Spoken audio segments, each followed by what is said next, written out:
How's it going, everyone? Wayne the Unknown here, and welcome to Geeking Out, where we basically discuss everything nerd and geek related. This episode, I'm going to be doing a segment on Know That Content Creator, and I'm joined here by Phil the Human from Distant Nerding. And how are we doing tonight, Phil? I'm doing pretty great, man. I'm doing amazingly. As a matter of fact, the as the children like to say, right there. Now, don't cross that with grunts getting their heads shot off. Yes, Grunt Birthday Party, my favorite, my favorite kill effect in the Halo series. Oh yeah, best. Nice. No, seriously, thank you for coming on and being the first content creator on Geeking Out. Absolutely, man. It's my pleasure to be on. So basically, we're going to talk about how you got into this, how long you've been doing it for, some tips and advice, and some of your favorite moments while hosting Distant Nerding.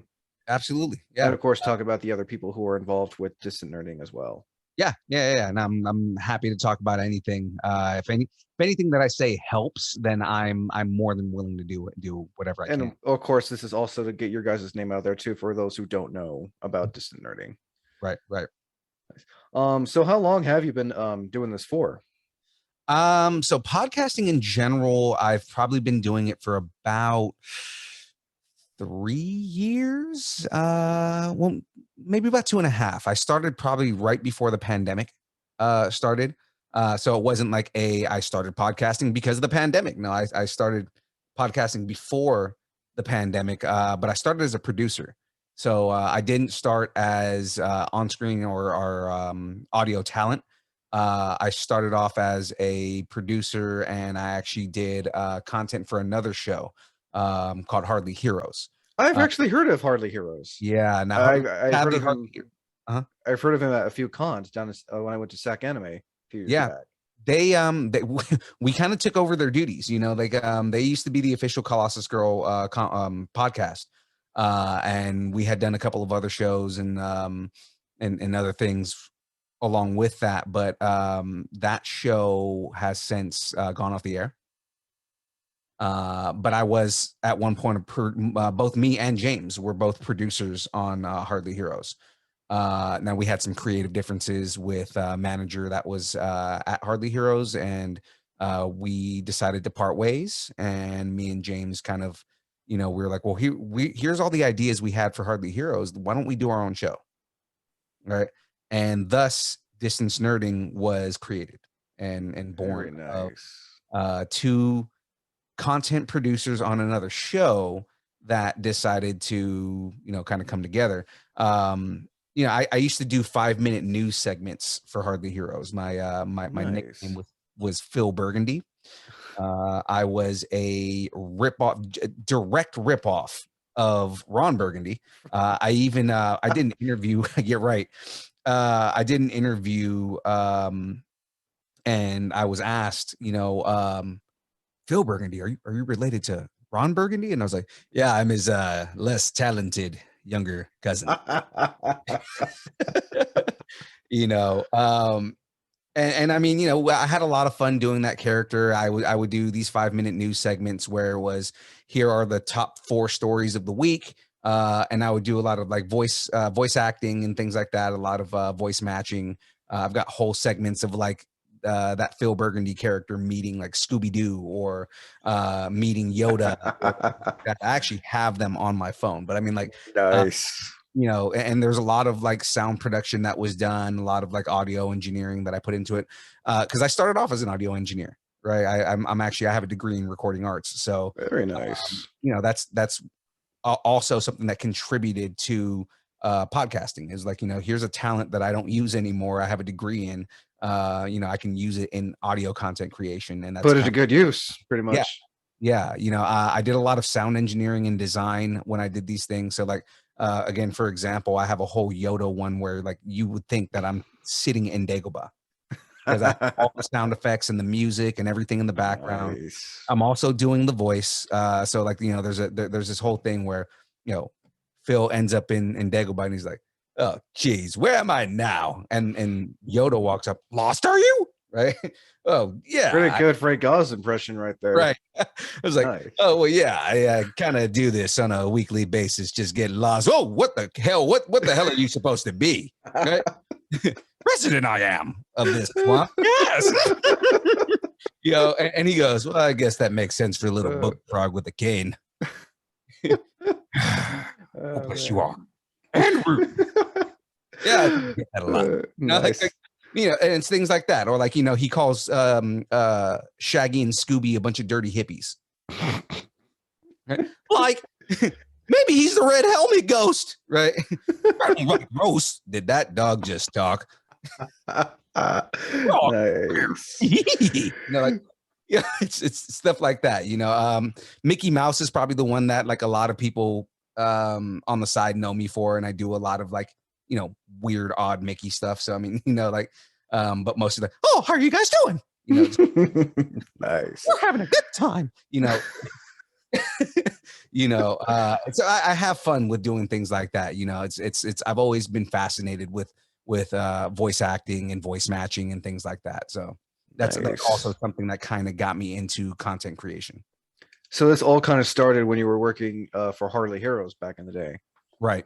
I mean, I can give credit to Hardly Heroes as giving me my start. Oh yeah, no, definitely shout out to them. So what made you come up with the name Distance Nerding? God, man. We were sitting around trying to come up with names that we could not, for the life of us. It took us 2 weeks to come up with Distance Nerding, and eventually it was actually James that came up with Distance Nerding, and it's just a play on distance learning, right? Again, it's probably September, August timeframe of 2020. So, distance learning is in full effect. And he goes, distance nerding. And I was like, I actually like that. That's actually really clever. Cool. And what's funny is, it started off as a play on distance learning, but as our show has evolved, we've become kind of like one of the things that we're known for is doing distance interviews, right? We're doing interviews with different celebrities, and they don't have to come in studio. They can go be wherever they are and do an interview with us. I mean, we did an interview with the actor who played VIP number 4 in Squid Game, and he was in Taiwan. Nice. So it's like, it's gone from a play on distance learning to now just we can interview anyone anywhere, and it still works, distance nerding, because we're still nerding together. And that works out. I've seen some of your videos where you've like been interviewed quite a few people. I think one I saw recently when you guys interviewed the gal who voiced Boo from Monsters Inc. Yes. And she's awesome. We actually, so on our TikTok and on our reels, I do Unipool, right? If you haven't seen Unipool, I have seen. That's actually what the thumbnail cover is for this podcast. Yeah. So Unipool, which one of the biggest things about Unipool that I'm proudest of is Unipool is Rob Liefeld approved. I met Rob Liefeld at LA Comic-Con. You got the creator's thumbs up for Unipool. Nice. Yeah, I met him at LA Comic-Con, and it was just random. I was being Deadpool because I already have like a very dry, sarcastic sense of humor as it is. So I'm tenfold when I'm in the costume. And I ran up on a Spider-Man cosplayer and I was like, Peter, what are you doing here? Right. And he looks over at me. He goes, God, seriously, Wade, you're just going to say my secret identity out there? I was like, you just said my name. And he goes, yeah, but everybody knows who you are. I was like, touche. Okay. I guess that's real. And I'm just messing around with people. And next thing I know, guy walks up to me, puts his hand on my shoulder and goes, I don't know if you know who I am. And I look over and I'm wearing a really bad Deadpool mask. It looks good when on pictures, but it's a terrible mask. And I look over at him and go, Papa? Right? Because I recognized him immediately. I was like, that's freaking Liefeld, man. And he puts his hand on my shoulder and he just tells me, dude, I think your costume is great. I'm going to be doing a panel on cosplay at Comic-Cons, and I would love to like analyze your costume. Right. So I go on stage. There's video of it. I go on stage, and Liefeld essentially tells me that it's not just a Deadpool costume. It's one of those costumes that even the minor details that you can't see are still things that Wade would do. He was like, there is a fundamental understanding of the character when it comes to your costume. It's not just dressing as Deadpool. He goes, your attitude, the way you act is completely a Deadpool thing. Unipool is, for those that haven't seen it, and check out our Instagram and everything like that. But Unipool is Deadpool cosplaying as a unicorn. Nice. Right.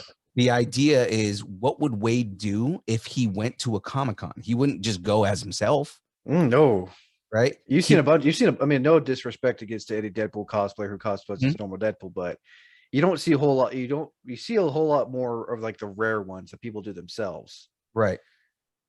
Yeah. And like that's the whole thing with Unipool is, if he went to a Comic-Con, what would he do? Well, he would dress up as a unicorn because he loves unicorns, right? So I mean that's I did that. I've got the blue Crocs on with the white socks, and I'm again all deliberate. Again, when I say minor details, if you look under the sleeve of the unicorn, I'm wearing a Adventure Time watch. And a lot of times, like, people, again, half the people that are looking at the cosplay don't see that detail, right? But it's like when people are like, dude, oh, what is that? Are you wearing a watch? And you pull it up and it's the same one that he wears in the movie. Nice. Right. One thing you can't see at all underneath the Unipool costume, because really what it was it gets hot under that thing. So I was like, okay, well, I got to wear shorts under this, if for some reason somebody unzips the seat, the butt on the unicorn, I'm wearing Thanos shorts. Okay. Not that anybody would do that, but the whole thing is, again, if you know Deadpool, if you know the comic books, there is a huge relationship between Deadpool and Thanos, right? So I'm wearing Thanos shorts, and that is, again, another deep cut comic book reference that a lot of people aren't going to get, right? The shirt that I was wearing when I met him had like a rabbit and a pie chart, and it said like 49%, 49% like sexual innuendo, 49% sarcasm, and then 1% intellectual discourse.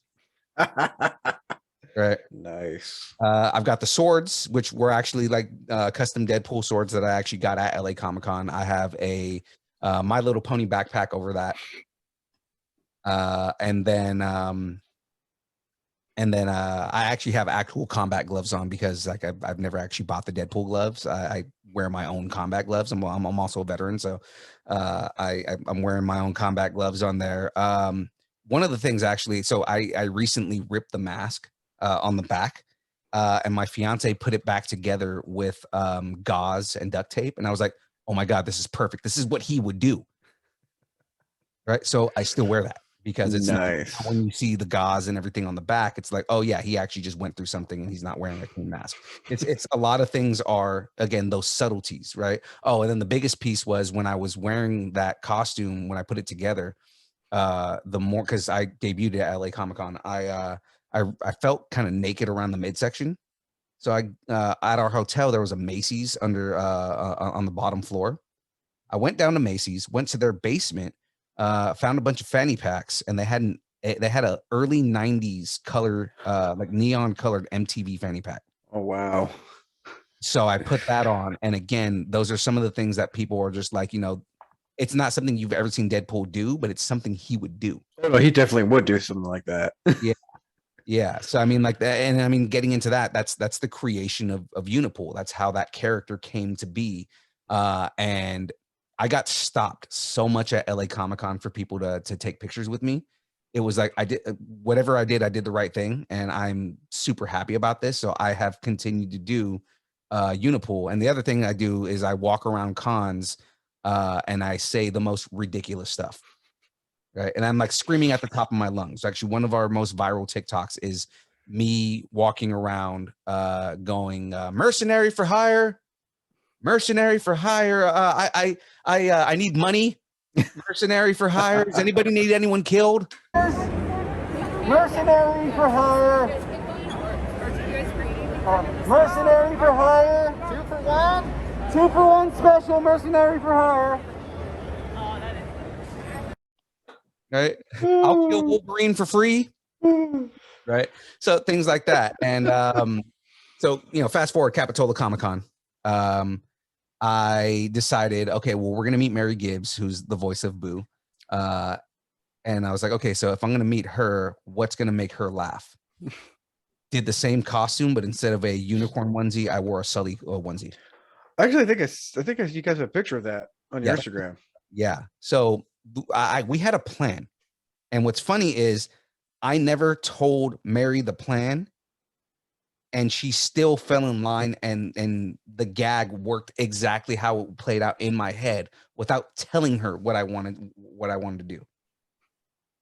So again, there is a real TikTok on our social media, and you see me walking up and almost like kind of just starstruck, right? Mm-hmm. I'm walking towards Mary, and I'm like, oh my God, oh my God, oh my God. And you can hear it subtly in the background. You have to like really listen to it, but you can hear her go, Kitty. Oh my God! Oh my God! Yes!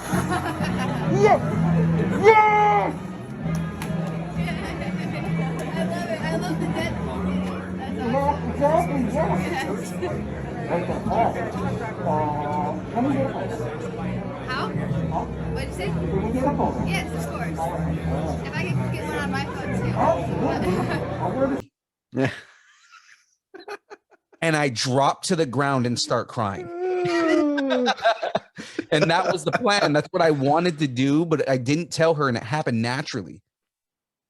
Right. Nice. So I mean, like things like that. And then again, later on at that, and you can see that in the same social media post.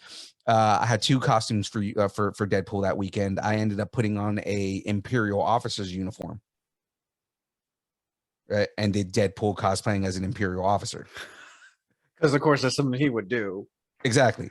And I start walking around the con doing the same thing. Join the Empire. We have cookies. They're terrible. More than likely, they're oatmeal and they taste like cardboard, but they're cookies nonetheless. We need more cannon fodder. Join the Empire. Become a stormtrooper. Shoot nothing. Die. It's that kind of humor, right? It's I'm walking around doing that kind of stuff. 501st was at Capitola Comic-Con. They had a Vader cosplayer. And he was flanked by a bunch of stormtroopers and a handler. Right. All I had with me was a buddy of mine from Imperial Outlanders. He was a Mandalorian. He was following me. Right. I start stalking Vader.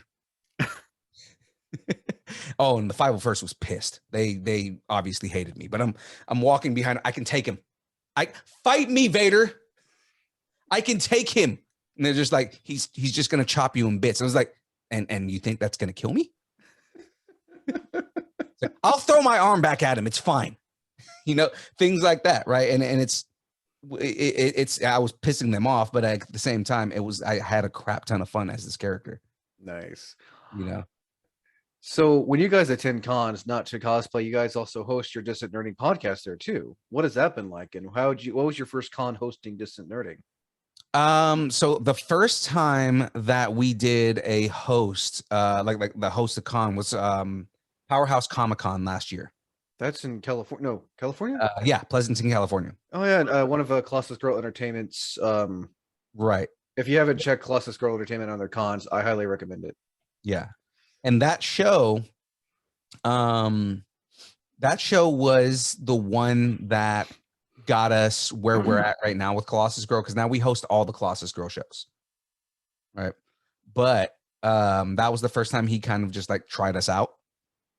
And what we ended up doing was, we do a lot of research with every person that we interview. We make sure that we're not just flying off the seat of our pants. We do a lot of heavy research on every person we interview.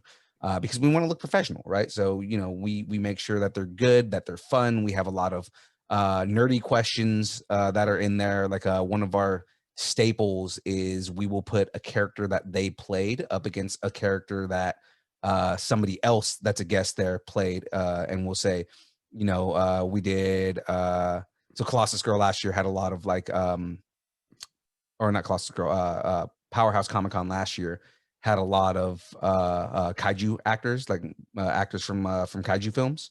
Oh wow. And I go like, King Kong and King Ghidorah get in a fight. Who wins? King Kong. But I mean, that's the whole thing is like, for the most part, everybody who played their respective characters would go with their character, right?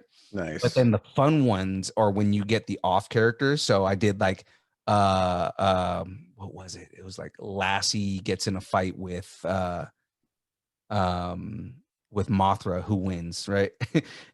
And they're like, well, I mean, Mothra said, nope, trick question. Lassie wins every time. Why? Because Mothra can't save Timmy if he falls down the well. Fair point. The funny joke about that was because I was interviewing Timmy from Lassie, so he thought it was the funniest thing ever. And it's things like that. Those are the kind of jokes that we do. Nice. Or I tricked someone the other day. It was Michael Svabik. He's from II Arcade, and I asked him Master Chief. What was it? Master Chief, Kirby, Super Mario, and Pac-Man walk into an arena. Who makes the best taco? It threw him off so much because he was like, "Wait, what?" Oh man.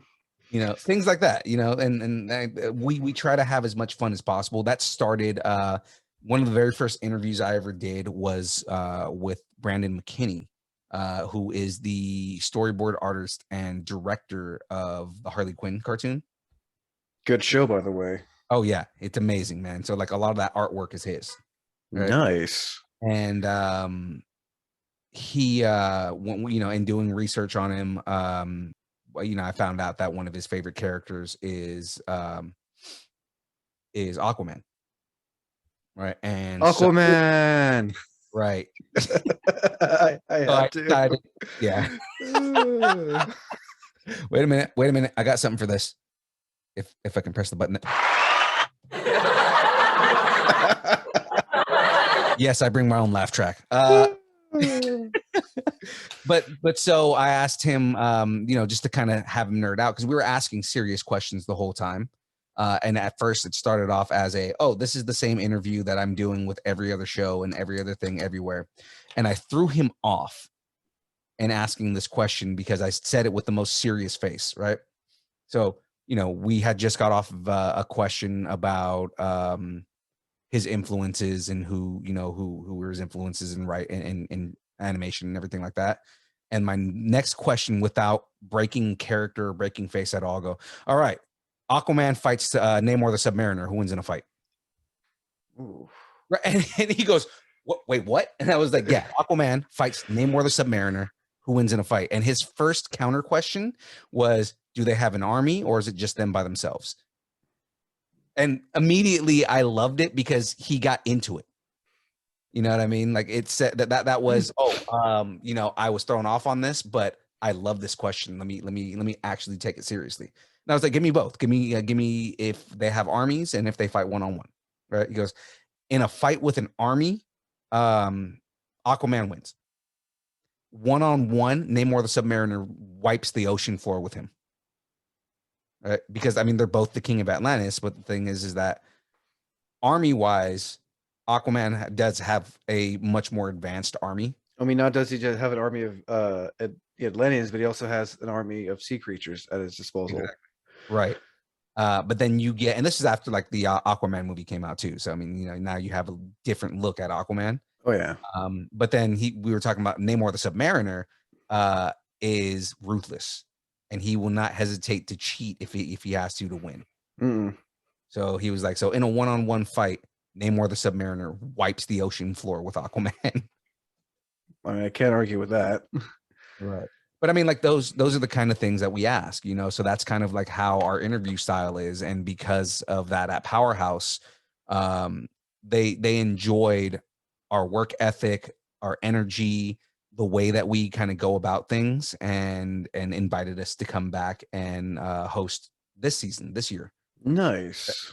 And so even that has evolved since the beginning of everything, because at first it was okay, you know, you guys have here are the celebrities and your time slots and everything like that. Well, at Gem State Comic Con a couple months ago, in Boise, Idaho, which is their flagship show. After the costume contest, they had like oh no, they had a lip syncing contest. The group that was supposed to go on stage next didn't show up. Oh, They did eventually. They got there late, but they didn't show up. And they were using my equipment because I bring like a mixer and microphones and like professional audio equipment, and that's also one of the reasons that he loves us is because he was doing everything off of one mic and a PA system before. well, it's Yeah. nice that you guys provide the equipment for the con. And Right. if I'm not mistaken, you guys became the official podcast for that con. Right. Well, we're the official podcast of Colossus Girl now, so that's why we Nice. So Sure. basically, all their cons, Metal Arc, Anna Medford. Nice. Correct. Right. So we're the ones interviewing all the celebrities at each of those shows. Looking forward to seeing you guys at Metal Arc this year. Oh yeah, man, it's gonna be fun. I'm ready for that too. But yeah, so as of that equipment again, I was thinking, okay, well, if nobody else is gonna be up here, I might as well pack the equipment up. And I'm packing up the equipment, and I sit on the stage for a second, and we bring prizes to the shows, and the plan was we were going to get on our Instagram, announce winners for a prize on Instagram, and then have them come find us at the con. Right. Well, towards the end of the con, that gets a little difficult. Some people have left. It's hard to find. Oh, They yeah. didn't have a booth at the time. Everyone's packing up. Right. So what we, you know, we go sit down, and I'm packing up the equipment, and I just ended up plugging the mic back in. And there's like a whole bunch of people that are just kind of sitting in the area. Now they're just like, you know, just relaxing and taking the load off, and the food food booth thing was right next to where our stage was. So people were getting food, sitting down and eating and whatnot. And I just pick up the mic and I just start shooting the shit. Start shooting, you know, just talking with everybody. Right. And we start having a conversation, and it goes from me just talking, you know, just talking to, well, I have a bunch of prizes. I'm going to come up with trivia questions that have to do with the prizes that I have. So start asking like Harry Potter questions, or I'm on the mic. So I'm like, the first person in a Harry Potter cosplay that gets to me, I've got a prize for you. Can't imagine people were running just to get to that. Yeah. And I mean, I had a Harry Potter minifig, or a mini Funko. Nice. Right.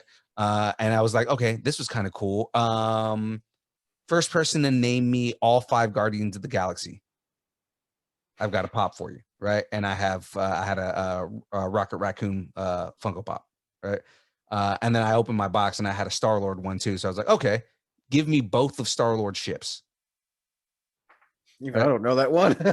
Oh yeah, it's so his first ship is the Milano, named after Alyssa Milano. Naturally. And then his second ship after the first ship is destroyed is the Benatar, after Pat Benatar. Pat Benatar. Mhm. Nice. But yeah, so I mean, you know, and I'm a wealth of useless knowledge. So I mean, like, this is the kind of stuff like that I do. Like I you know, I started asking like GI Joe questions, and I started asking like all these different questions. So it becomes this thing where I'm giving prizes away because I'm just having fun. And then we start getting into voiceover. Ooh. Because I had a Scary Mickey things. Funko Pop. Yeah, I had a Mickey Funko Pop. So I was like, all right, best Mickey impression. You know, whoever wants to do a Mickey impression, and the crowd gets to decide who wins the Mickey impression. Get the page, right? And there ends up being like they had a couple people who did it. One guy was really good, ends up winning. I gave him the Funko Pop. It was a Kingdom Hearts Mickey, right? And then about like a minute later, this guy just kind of like wanders in. He goes, I heard people were doing Mickey impressions for prizes. And I was like, dude, I already gave it away. He goes, can I just do the impression? And I was like, hell yeah, let's do it. So he does a Mickey impression. It's really good. And the guy who won walks back up with the prize and goes, let's have a Mickey off. Make off. So they start doing dueling Mickeys, right? Ooh. And they're just like, you know, they're going back and forth and doing Mickey. And what's funny is, you know, they're all doing Mickey. And I was like, this is getting really heated, guys. right? And somebody in the crowd goes, "Wait a minute, how come you can't?" They're like, "You have the best one." I was like, "I can't win. I'm giving them the prizes. You're I'm the not host. myself the prize." But I mean, like, we did this whole hour of just this kind of fun, and then I ended up doing a workshop on character acting, right? Because I do the Nice. Joker, I do Bane, I do all these different characters. Very So nice. I end up doing that, and it's just captivating to people. So by then, this cosplay group that was late ends up showing up, and I give them the stage. But I end up talking with a lot of the staff after that, and they were like, "You guys really need to just have your own time," because that was fun. And I talked to Dave about it from Colossus Girl. He's the guy that runs Colossus Girl. Great guy, by the way. It was a fun interview a while back. Yeah, he's awesome, man. And he we came up, me and James came up with this idea of, well, normally what we do is the first interview is as soon as the door opens, and a lot of times people end up missing the interview. We were like, why don't you give us the first hour? All right. Give us the first hour. We introduce ourselves. We tell people, hey, we're distance nerding. We're doing all the interviews for the day. We'll give away a couple of prizes. We'll hype up the interviews and everything like that. And by then, we already have a crowd built so that when the first interview comes, they're not, people aren't trickling in. They already have a crowd for them. Nice. He liked the last show so much that he's giving us 2 time slots on the next one. Nice. And so we decided we're going to do a live podcast. So this is the first time we're going to do a live podcast. What con's that for? For Silver Age Comic Con in Reno, which is on That's right. Next month, in June. Right. It's in Well, this month technically, because this video will be up and probably will be in June. Yeah, it's about from our current time right now. It's a week and a half, but it's June 11th. So depending on when it goes up. I was like, I can't wait to see you guys interview the guy who voiced Goku from the Ocean Dub now. He is the one that I'm most excited for right now. Peter Kelmis. I mean, there is a huge, like one of our, and I have to premise this with this. There is a lot of toxicity in the nerd world. I say that. Here's the thing. Kind of deviate away from this. No matter how into your fandom you are, every fandom is toxic in their own way, and I will stand on that fucking hill. Yeah, you are allowed to cuss, by the way. Okay, good. That's why I had to apologize earlier, because I was like, I don't know if I'm allowed to cuss. I post this podcast around 5 p.m. every Friday on Friday, so that's like later in the day. I don't care. Yeah, but yeah, no, our premise on this show is not just celebrating nerd news and everything like that. One of the big things that we promote on our show is all of the nerd fun without all the toxicity. We try to promote everyone's fandoms. Oh no, most definitely. That's always that's a good thing to do. Yeah, like our biggest thing is, and I've yet to have somebody do it with me. Well, kind of. We're getting more into anime mainly because we've had some requests for it, right? And I'm an anime fan. I am a huge anime fan, but the thing is until recently we didn't have people exactly telling us, I want to hear more anime. Well, now we are. Right now, people are telling us they want to hear more anime. We had Jackie Lastra on, who's a voice actress in the anime world and things like that. But our whole thing is, like, my number one example that I give people is Star Wars fans are toxic. We are. Yes. Yeah, Star Wars fans are easily the most toxic fans in all of fandoms. I don't know if you see what's going on right now. Right? Yeah, with Leia and with Reva. Reva, and just I'm gonna say this will piss off a lot of Star Wars nerds, and I something I always wanted to say. Rey is better than Luke. Rey's better than Luke. I mean, it's not, and that's not to piss off. It's just like, it was a thing I saw online. Say, I can't remember what it's like. Make a nerd mad in 5 words or less, and I'm just thinking to myself, oh yeah, Rey's better than Luke. That'll piss a lot of people off. I'm not here to piss off anyone, just so you know. But like, my whole thing is, the way I look at it is, we don't write Star Wars. No. As much as you hate it, as much as some people don't like what's out there, the Star Wars lore, the official lore that's there Mhm. is canon. The canon is there. There's nothing you can do about it. So our whole thing is find the positives in the things that people are negative about.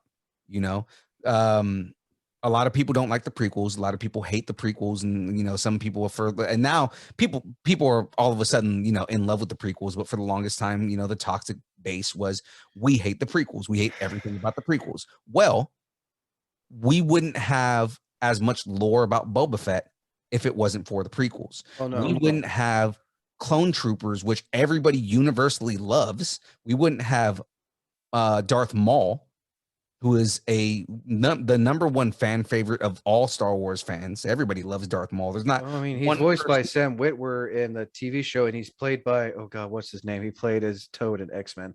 Yeah, I'm forgetting his name right now. Anyway, Yeah, you know who his original voice was, right? who? So in Guardians of the Galaxy, the guy goes, "What a bunch of assholes." Oh shit. He's the dude from the Nova Corps. Yeah, I know who you're talking about. Yeah, he voiced Darth Maul in episode 1. Nice. Yeah. But I mean, with all that, like again, there are a lot of positives in the prequels, that where a lot of people have their anger with it. I mean, there are issues with the prequels, but at the same time, a lot of the lore and the canon and the things that people are in love with now wouldn't exist if the prequels didn't come out.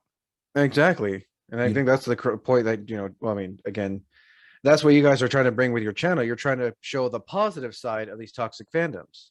Right. The whole thing is we want to promote fandoms without the toxicity, but then also one of the biggest things we want is tell us what your fandom is. Tell us what you're nerding out on. We say it on every show, right? Tell us what you're nerding out on, because we want to nerd out on it too.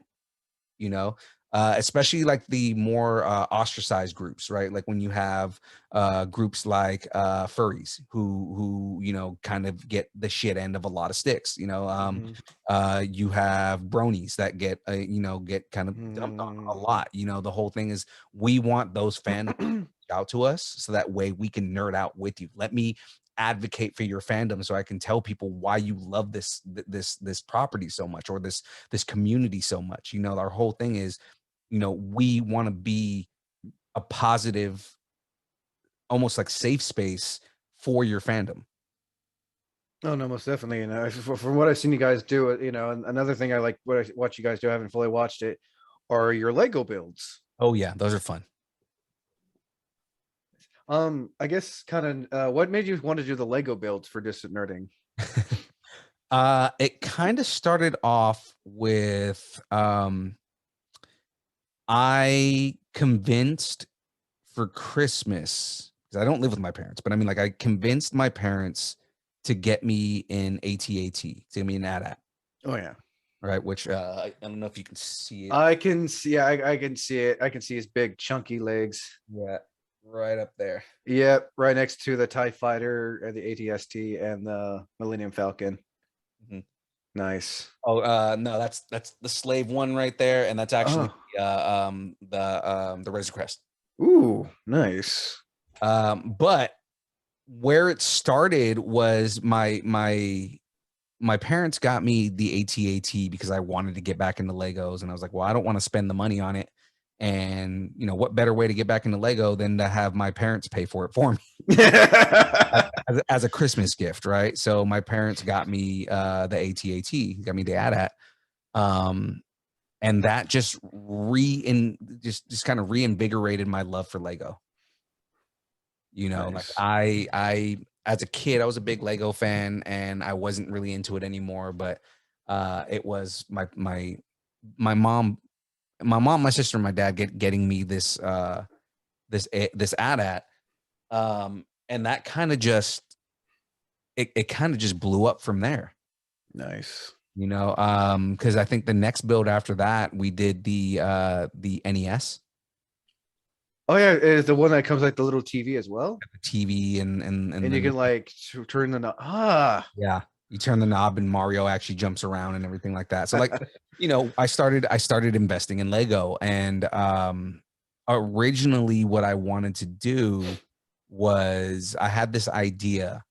Um, if I started buying Lego kits, I wanted to do. I've seen on YouTube. I've seen people do like Lego builds, like just doing Lego kits.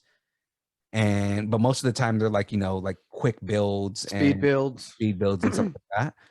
And I kind of I wanted to do something different. And I was like, what if I built Lego live on on stream? And originally that's how the build started, right? Actually, the name the build ended up that's more recent. It used to be called the Lego live stream. And I started building these kits. I got my friend Aaron Watson, aka Aaron, not Aaron Watson, Aaron Simonich, aka Aaron Thick, who actually was a host on Hardly Heroes.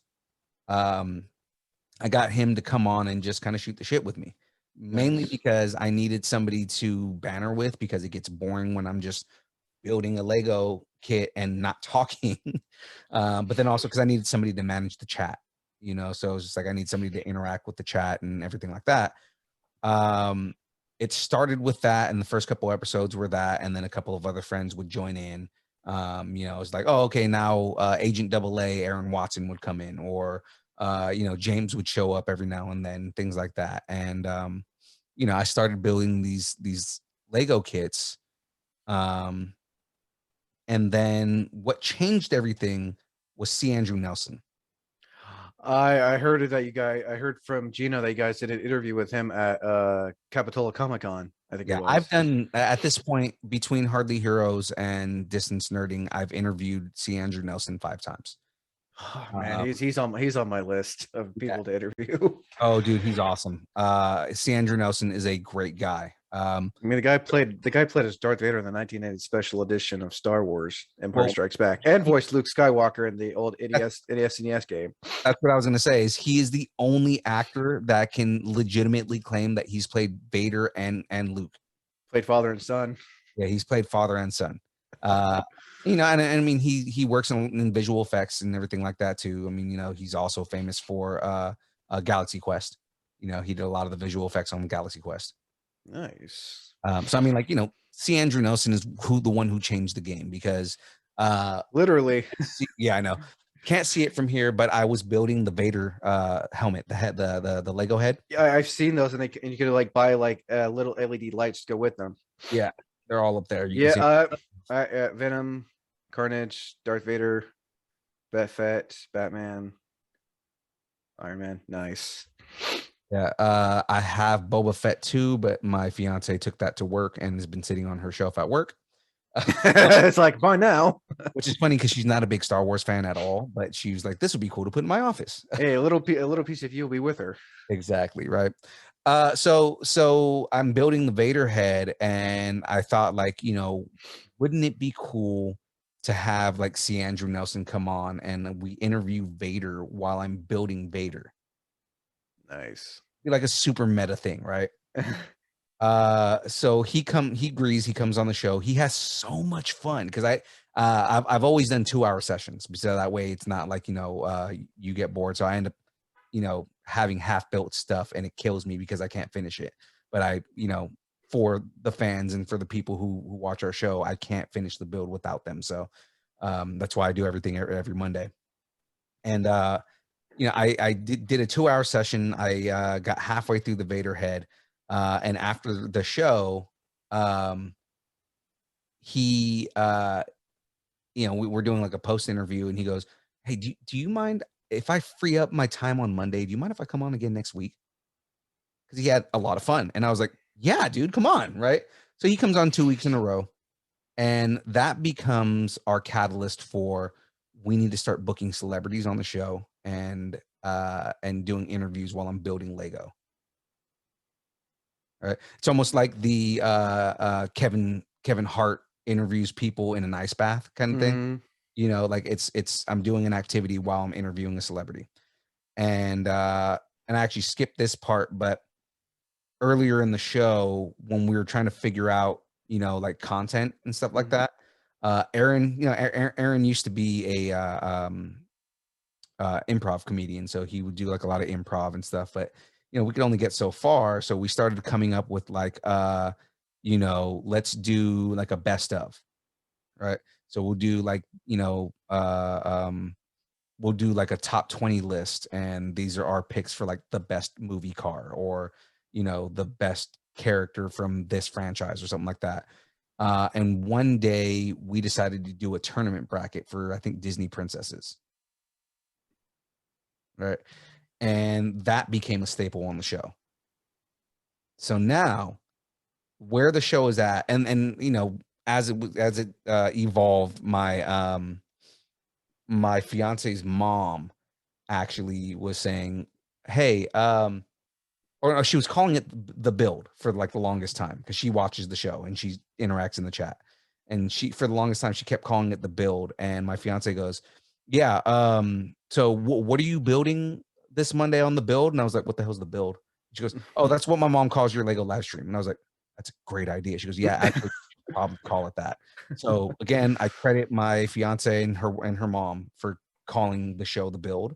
But I was like, that is like amazing marketing. Like the build, and it'll be like right now it's the build, the Batmobile 2022, because it's the Matt Reeves Batmobile. Nice.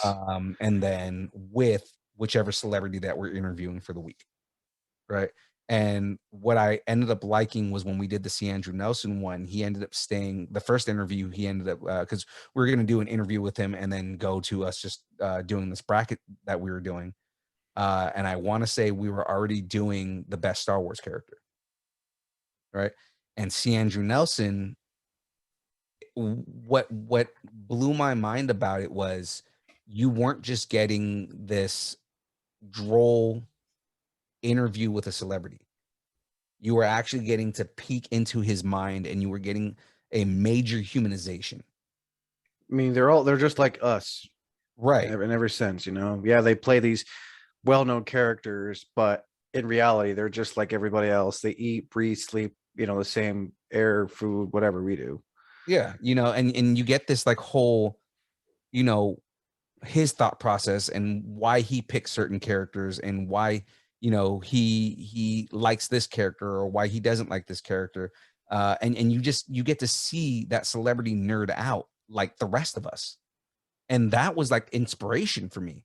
So I was like, okay, we're gonna keep the brackets going. We're gonna keep that going right there. Obviously, the whole show is premised around me building Lego, but we're gonna book these celebrities that we meet at all these shows, have them on, and we'll do half an interview, and then the other half is the bracket and getting to pick their mind.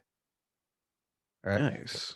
And that's how the build has evolved from what it started as to what it is now. Very nice. I mean, I've seen some of them. I think what the recent one you said you did was the Batmobile from the Batman, the 2022 film. Right, Matt Reeves Batman. Who was the guest for that one again? The guest on the first episode. Let me see here. The guest on the first Batmobile episode, the first one that we did, was Eric Ruiz. He is he's a local artist over here. And he does pretty cool work. He does a lot of like anime work, and right now he's got a new line, shameless plug for somebody that's not me. Lucharillas. Like what, Luchador Gorillas? Yes. I love it. Right, they are lucha libre gorillas. Like art or stuffed toys, or no, it's art, and they're getting ready to do a whole bunch of merch. Again, he actually just authorized me to put this picture out. We decided to do a collaboration. Nice. So let me show you. This is one of their logos right here. This is actually an AEW. If you're familiar with wrestling, this is an AEW. AEW, yeah, I'm familiar with the AEW. I just love the way that looks. I like how it has that. The art style reminds me of like Samurai Jack, Powerpuff Girls, cartoons back from the early 2000s. It's just perfect. So you're gonna love this, right? He just literally just gave me the authorization to start promoting this. The oh, Is that is the distance nerd gorilla. if there's ever like a figurine of that, I'm definitely buying one. I was joking. I was halfway joking with him, but I mean, I'm seriously gonna do it now. I'm gonna cosplay as that. I could see it. So I'm gonna cosplay as the distance nerdrilla, and I was like, if I'm the distance nerdrilla, then I need somebody to dress up as Unipool, and we have to take pictures of us fighting. My money's on Unipool. Everybody's money's on Unipool. Take your bets. Place your bets, everybody. You should literally have like a cardboard that says "Place your bets on who would win." But see, what's cool is, after that first interview, like literally that night, he already had a basic sketch of it. Nice. So like, he had been sending me like, different pieces of work. So this is once it was inked, It looks awesome. and then this was the first basic coloring. Just love the angry face. Yeah. And then again, with shadowing and everything done. So you have And that looks. I honestly, that looks pretty awesome. right there. So the Lucharilla. So I mean, again, you are the first one to actually see that. And then when this gets posted, everyone else will be seeing it. Right. I'm gonna be posting it on Instagram. But it's it surpassed all of my expectations. It looks really well done. Yeah. So Eric Ruiz was the first one on the first episode, and then this last Monday, I had Dave Hayworth on from Colossus Girl, so he could promote Silver Age Comic Con. Nice. Yeah, I did something like that a while back with him to help promote Metal Arc Comic Con from back in 2021. Nice. Now the people who help you with this this podcast series, mind giving them some shout outs and who they are and everything, what they do. Yeah. So the main hosts on the show are me and James. We do all the content creation. We it's not really scripts, but we write the outlines, we write all the news stories, do all the research for the show. We do all the legwork. We would be considered not just producers, but also executive producers. I'm the director on the show, and then we're the main co-hosts. From there, again, I have Aaron Simonich, aka Aaron Thick. Again, which is a joke that turned into an actual thing from the build. It was something where I was like, we need to come up with a nickname for you. He goes, it's because I'm thick, real thick. And I was like, thick no, he goes, I'm thick with 2 C's. And I was like, Aaron Thick, I like that. That's a thing now. He's dummy thick. Yeah, that's the joke. And then another joke that came from that is every episode that we had, whatever theme that I had, I would name him after that and do like a pun on his name. So I would do Aaron or like Aaron Bruce Thick Wayne, or something like that, like, or things like that, right? Like I would just come up with different names, and that became a running joke. Agent Double A, which is another Aaron Watson, who's another good friend of mine. He lives in Fresno, but every time he'll come up and record episodes, and he's another kind of like, he's a very similar personality to mine. Nice. And mainly because he was in the Air Force, I was in the Army. We both have really dry military senses of humor, which translate into our show. And me and him relate on different levels because of that. We have that bond, so we're friends on that. We have Bird. Bird doesn't come on as often, but when she's on, it's always fun. She is our resident Disney expert. So Always good to have one of those. Yeah. Well, we have 2 of those now, technically 3, but I mean, like, because James would be a Disney expert too. But April Bird, there is a running joke that I have on the show, even though she's not on. At the end of almost every episode, when we do our plugs, I'll start doing like Instagram, Twitter, Twitch, and at the very end, I always drop OnlyFans. It's just pictures of birds' feet. Yeah, things like that, right? And it's funny because I don't, to this day, I've been doing it for maybe 6 months, and I'm pretty sure she still doesn't know that I make that joke. I'm sure she'll know one day. She will the next time she finally gets on the show and is like, "Wait, did you just say it's only pictures of my feet?" Yes, Bird. And don't ask me how I got the pictures. Bird, if you're watching this, Right. So April Bird, and those are like, the OG original kind of cast members and everything like that. Halfway through the build, we brought on Phoenix, who is, you were talking about Gino, that's Gino's wife. We brought on Phoenix. Phoenix was a producer, content creator, but she's got a lot on her plate now, so she's kind of just fell back a little bit, and she's more of a guest host at this point. But I mean, Phoenix, and a lot of times she will be at cons with us. she was at Star Wars Celebration with you guys, if I'm not mistaken. We weren't at Celebration. She was at Celebration. Yeah, but she sent us a bunch of pictures. So nice. No, we weren't at Celebration. We couldn't get tickets. Oh no, I saw $200 for 4 days, and then for the quote unquote Jedi pass was like $900, and then daily passes were like $80. Like, yeah, we can. It's gonna be a lot of money. So that's gonna be a lot of credit saving. They ended up telling us that they don't take Imperial credits, and that's all we had. So if only we had Beskar, then we would have been fine. But are you sure you weren't dealing with a Tigerian? Maybe they didn't. The Republic credits don't work. Toydarians, yeah, Toydarians. I'm a Toydarian. Only money. But it seems like it seems like from what I've seen on your Instagram and of course, your YouTube channel, you guys like have like a good like bond and everything. You guys like mesh well together and just, Yeah. I mean, and that's the main thing is our whole thing is about it's always, if you're not having fun, then there's no point in doing it. Like our entire intention for all of this is to have fun. Nice. Again, me and James, we bleed a lot of money into this, but it's because we believe in it.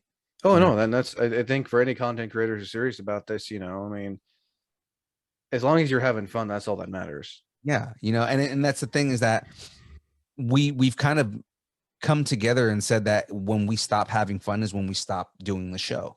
And the whole thing is we find ways to continue to have fun. We make it so that everything we do is we're having fun while doing it. The reason that I do the build every Monday is because building Lego is fun and therapeutic for me. So it's basically, I am doing something that is therapeutic for myself and enjoying time with other people while I'm doing it. Nice. You know what I mean? And that's what makes that whole thing fun for me, and then now I'm interviewing celebrities and having fun with them and bringing them into our fun fold. I mean, like that's a big deal to me. The Wednesday show that we do is basically more like news, rumors, reviews, and stuff like that. And I enjoy doing that because I get to nerd the hell out and, hey, this is why Moon Knight is a character that you should care about. It's, and because I've read the comics, because I'm a big comic book fan and I read comics and everything like that. I'm the guy that explains new characters to James. My fiance has been coming on more often, and the dynamic that we have that makes it fun on her is she is an outside perspective. Which I have two more people on the show that I haven't mentioned, and I might as well just start talking about Jackie now. But, but like Jackie's been coming on the show, and she's been facilitating the brackets, and she's really good at it. She's one of the big things that she does is she does a lot of research on that stuff. And where we found that we do, like where she's really good, where she excels, is she is an outsider. She doesn't know about this stuff. She doesn't read comics. She doesn't care about watching a lot of things, but it's been opening her up to this kind of stuff now, right? She finally just watched Superman 2 the other night because Aaron Watson was talking about how awesome of a character General Zod is. Right? Running joke for maybe like a month, I would just go, "Son of Jor-El, kneel before Zod," and it was, that became a thing, and it was like a funny thing for her, right? Nice. One of the things that got her really into it was we did a best Legion of Doom character bracket, right? Ooh. And where that became fun for me was I got to explain every deep cut DC villain to my fiance so she could figure out which one she would vote for in a bracket. I get to explain Deathstroke the Terminator. I get to go and explain Lobo and why he's such an interesting character. Like that was fun for me. I guess for other people, they don't want to do that explanation, but it's fun to explain these characters to me because I also get to test my own knowledge. Oh yeah, no, that's always a good thing. And I was gonna say the last person we have on the show is my boy Raider Ray, and Raider Ray, he came from he was actually a fan of a Disney podcast that we called Theme Park Pulse that we work with frequently. And he was a fan of theirs that started watching our show and really liked it. When we went to LA Comic-Con, he came down and helped us. We bonded a lot while we were down there, and we convinced him to start coming on the show and not just be a fan, but actually like co-host. And he's been really coming out of his shell, and he's stupid funny, man. Like he's a really funny guy. It took a couple of episodes to get that out of him, because he was kind of nervous that he was on camera, but he is a super funny guy. And again, he's very dark as far as like his humor. So it mixes with us really well, so I mean, and he's been more on our Wednesday show because he's been really good at reading the news. So nice. Two more questions, because you kind of answered one of them earlier about some of the experiences. And it's a question I always ask when I do my Cosplay Con Talk podcast series. Any horror stories you'd like to share, like funny, like embarrassing horror story moments while doing this show? Go back and listen to episode 1. What happened? Oh, episode 1 is a horror story. Before I invested in actual studio equipment, we did everything on a Blue Yeti between me and James. Oh, those things don't have good range. No, I actually got the idea because for something so expensive, the sound quality is shit. From what I've seen on it, from the reviews I've seen on Amazon. Yeah. No, I at the time I was listening to a podcast called Talking Tunes. I with oh god, what's his name? With Rob. I'm trying to remember his name right now. He does the voice of Wacko Warner and a bunch of other characters. I know who you're talking about though. Yeah. With Rob Paulson. Yep. Beat me to it. And Rob Paulson did his entire show on a Blue Yeti. You wouldn't think so listening to it because it sounds good. But what he would do is when he was doing his interviews, he would just take his computer and his Blue Yeti to whoever he was interviewing. And they, he would put it in hypercardio mode and do the interview. So I figured, let's do the same thing. Right.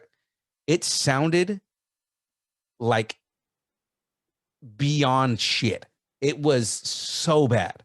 Like early episodes of Red versus Blue, where it sounds like they're talking through a telephone. Kind of. So it's a combination of that, and we're obviously too far away from the mic. And then you can hear everything. You hear all that in the background. Oh, geez. Right. You just hear it's every time we would like slightly bump the table, you would hear it through the mic. Right. It sounded so bad. But the good thing about that episode, we actually recorded that episode twice. Right. The first time we recorded it, and they both sounded terrible, but the first time we recorded it, everything was scripted. Right. And we just sound so robotic. It just sounds so much like, okay, so now here is the TMNT comic book that is coming at last Ronin, you know, like we sounded like we were reading off the page, and it sounded horrible. First time jitters. Kind of like I sound a little more fluid, but it's because I have experience on the mic, whereas James had never been on the mic aside from guesting on Hardly Heroes every now and then. Right. So it was so robotic, and everything that we did, we didn't really hit our stride until about episode 5. All right. So if you go back and listen to all of our content, episode 5 is where we really start picking up steam, because we start realizing we were getting, feedback and critique from different people. A lot of it was James's cousins. And, James, that guy Philippe talks too much, and he talks over you, and we think that you need to talk more. And I took that to heart. I specifically made James do certain bits. All right. I would specifically make sure that James spoke up and talked and things like that. And he, it took him a minute to kind of get comfortable on the mic. Right. So like you can hear the difference between, when me and James would go, and then episode 7, 2 dudes, 1 room. Yes, that joke. That is exactly what that was meant to sound like. For any Gen Z kids, don't look that up. The real reference to it. Real reference to that. I'm not even going to say the name of it. No. Like a certain waffle. I learned my lesson in high school. It's like a certain waffle. We're not going to look up. But me and Aaron Watson, Agent AA, he came up, and James couldn't come on the show. So we ended up doing an episode with just me and Aaron Watson. And you can hear the difference in the chemistry, because you can tell that me and him have been on the mic together a lot longer. Right. And you can hear just kind of where everything goes and all that kind of stuff. And like a lot of the joke references and stuff like that. There's a long running joke on the show that when James is not here, he's locked in the box inside the closet. Again, if you listen to our catalog, the second episode that it's when it's just me and Aaron, I had James because he had to do the same thing. He couldn't come on the show.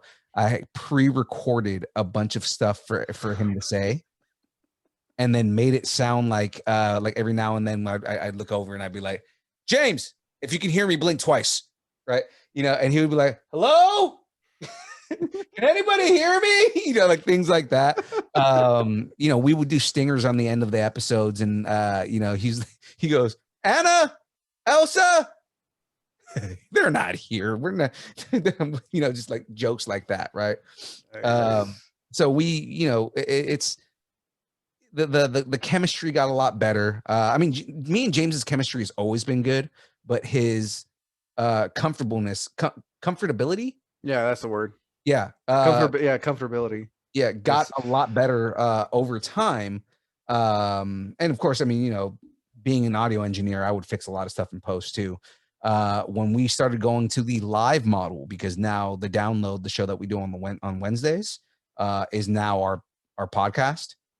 A lot of stuff changed, and I do miss the old format of the show, because it would take me like 3-4 days to actually do it.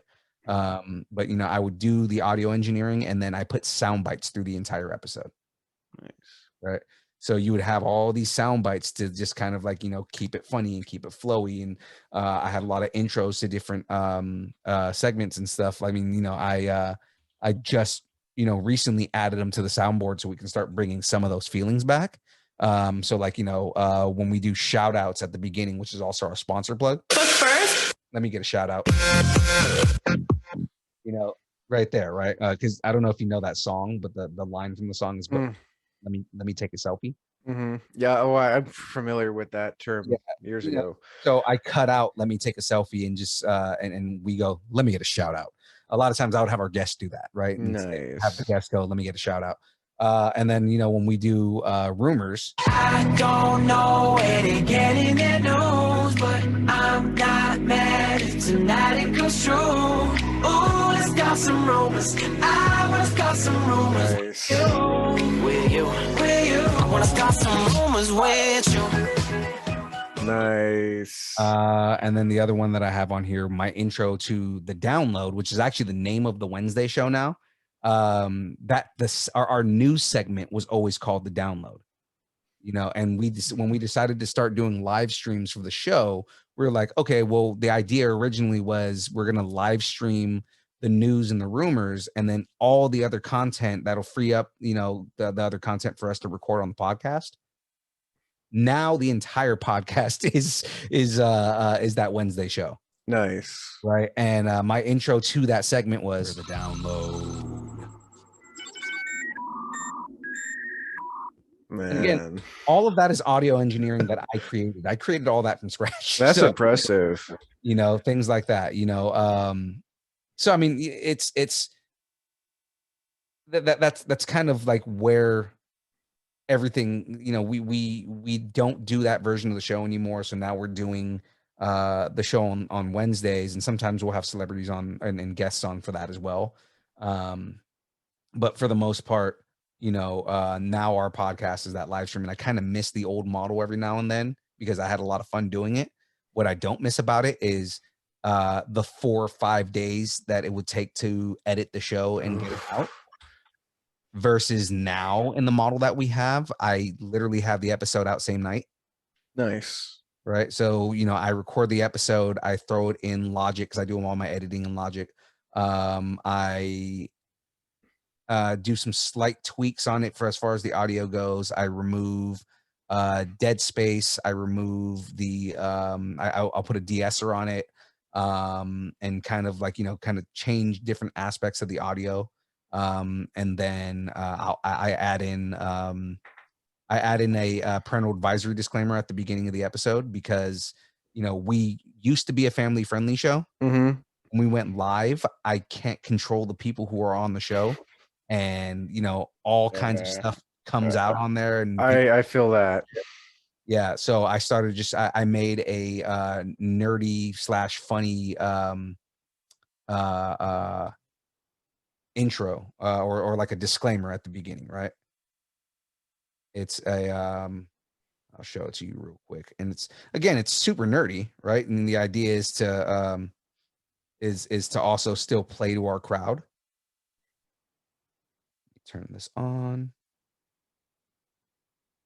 right here. So I mean, I can just pick any random episode that I have here. While you're doing that, I got one more question. Yeah. So last question before we end this, what kind of advice would you like to give for those who are considering on being a content creator, whether it be for podcast, Twitch, YouTube, whatever, The number one problem that anyone who wants to be a content creator has, or anybody who just needs that push, is execution. I know a lot of times people are nervous or they don't know where to start. The best advice I can give you is just do it. Just do it. Just do it. Yeah, do it. That's my do it. You my little green friend. Just do, nothing. The only thing that gets in your way is you. Your mind and your almost like your anxiety and your thoughts that you can't do it are the things that are stopping you from doing it.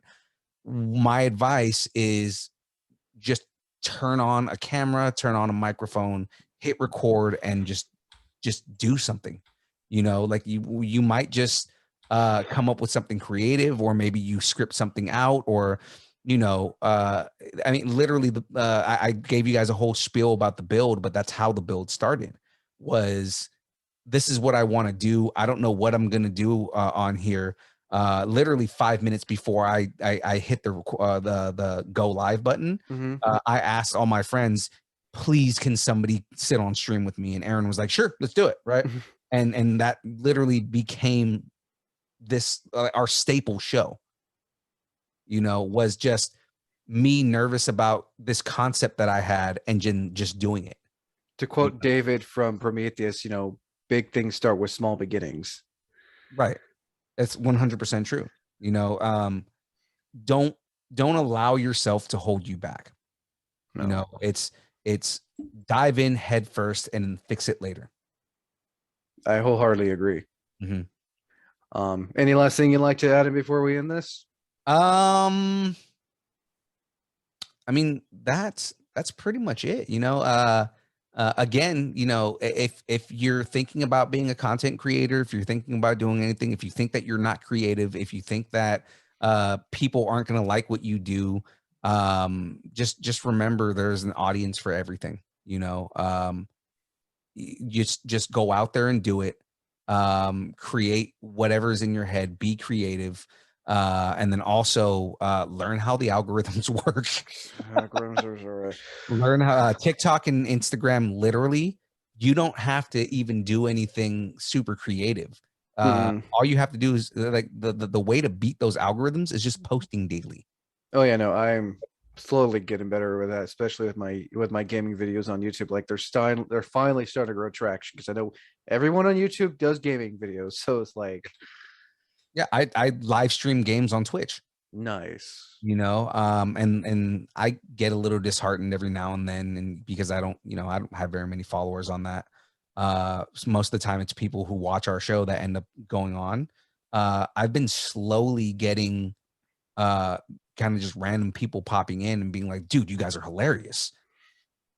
Very NSFW because I'm fucking terrible when it comes to the shit that we talk yeah, about. no. It's how it is with my chat when I have guests on. It's like, if you want to pull a Kevin Bacon from Trimmers, that's fine. When it comes to like the stuff I post earlier in the day, but like geeking out, you can say whatever the hell you want. I don't give a shit. Yeah. But yeah, I mean, that's really my advice. That's really all the things that I'm that I would say is I know it's cliche to say follow your dreams, but in reality, if you have an idea, put it out in the ether. Oh yeah, definitely. And what's your guys' schedule again for your YouTube videos so those who are listening can check you out? Yeah, so the build is on Mondays from 6 to 8 p.m. Pacific Standard Time on YouTube, Twitch, and Facebook Live. The download is every Wednesday from 7 to whenever we finish, because it just depends on how much news we have. Like this week's probably going to go long because of Star Wars Celebration, but 7 p.m. Pacific Standard Time until we finish the show itself. And then the game streams are just whenever I can get on. And Yeah. links to all those will be somewhere in the description, like somewhere down there. Right. Just throw them out there, guys. We're Twitch, Twitter, Instagram, TikTok, YouTube, Facebook Live. Those are the real ones. And then, of course, you can go to distancenerding.com. Those are the actual ones because I make up a whole crap ton of them on our show. So nice. Again, I'm joined here by Phil Human of Distance Nerding, and I'm Wayne the Unknown. As always, thank you for listening, and until next time, thank you for watching.